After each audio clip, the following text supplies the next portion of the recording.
Hello. Today I'll be refuting Philip's claim that this generation depends more on electronic entertainment, which harms people's health and reduces productivity.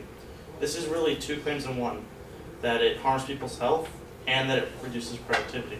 And since it's much broader than it originally intended, he does not do an adequate job of proving both. His secondary claims are that, first, people are less productive while using electronic devices.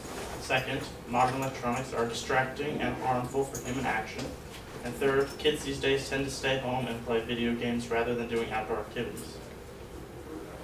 So, to his first secondary claim that people are less productive while using electronic devices, I think that is false.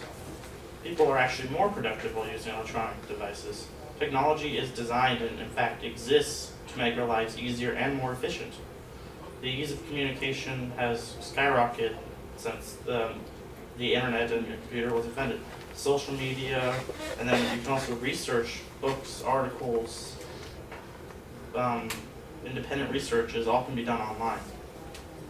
The advocate says that he was distracted on Tumblr while he was doing his research, but I would like to ask how long would it have taken otherwise to actually go to a library, and if that library didn't have a computer, you couldn't get information from other libraries, you would just have the one library. It's much harder to do research without an internet connection. And the fact that he was on Tumblr and still able to do research and finish shows that how efficient and productive the laptop made his research. Rather than, I feel that proves that it was more productive that rather than less productive. Also, during his speech, Philip had used his phone, an electronic device, to display his outline because he only had made one copy and turned it in, which made his presentation more productive than it would have been without the electronic device. So he went against his own claim during the presentation. And his second claim that modern electronics are distracting and harmful for human action is really just the first claim restated in a different way. Instead of using less productive, he uses distracting. Daniel Burns, one of the world's leading futurists on global trends and innovation, according to the New York Times, says it's not about whether technology is good or bad, it's about what we decide to do with technology that matters. This illustrates that technology isn't harmful in itself, it shows that people either do good or bad with technology.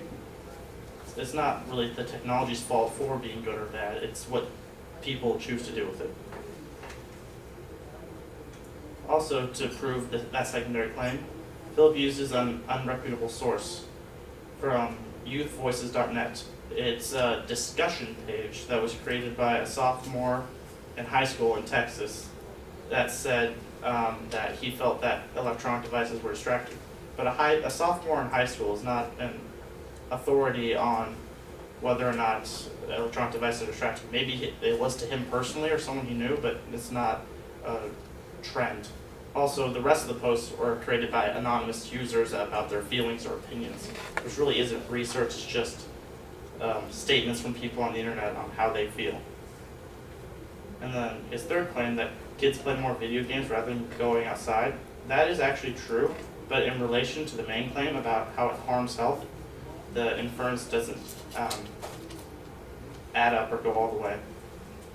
The top three video game systems in the United States, the Wii, the Xbox, and the PlayStation, now all have systems that encourage and some even require to do physical activity to play the game. Have you ever tried to play a dancing game with a Kinect or a Wii? It's exhausting after 2 songs. And then he also said that it lessens family bonds. But I have many fond memories of playing video games with my family, from Wii Sports to Mario Kart, and I felt that actually was something fun for all of us to do together rather than just sit around watching TV. So in conclusion, electronic devices are not harmful to people's health or productivity.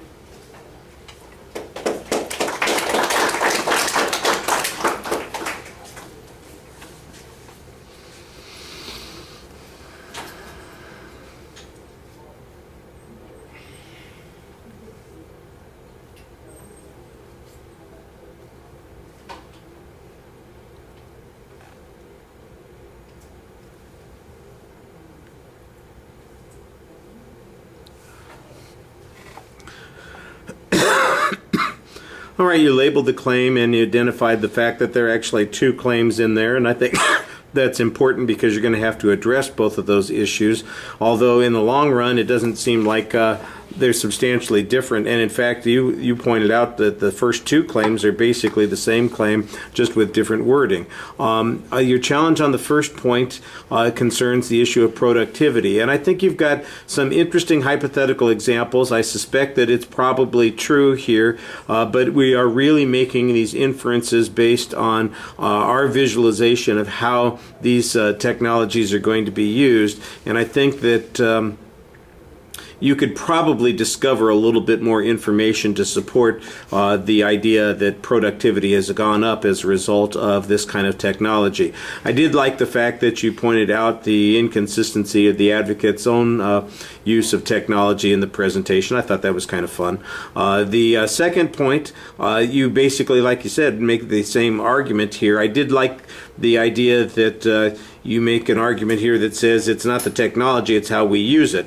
The question that occurs to me, however, is if the advocate's right that we're using it in bad ways or useless ways, is their position then validated? And I think that you need to show that we are using it in productive ways, not just that it's not the technology, because the advocate's generalization, I think, was a little bit broader than just blaming the technology. I think I forget the exact phrasing of the statement, but it seemed like it would have included any of those sorts of things as well.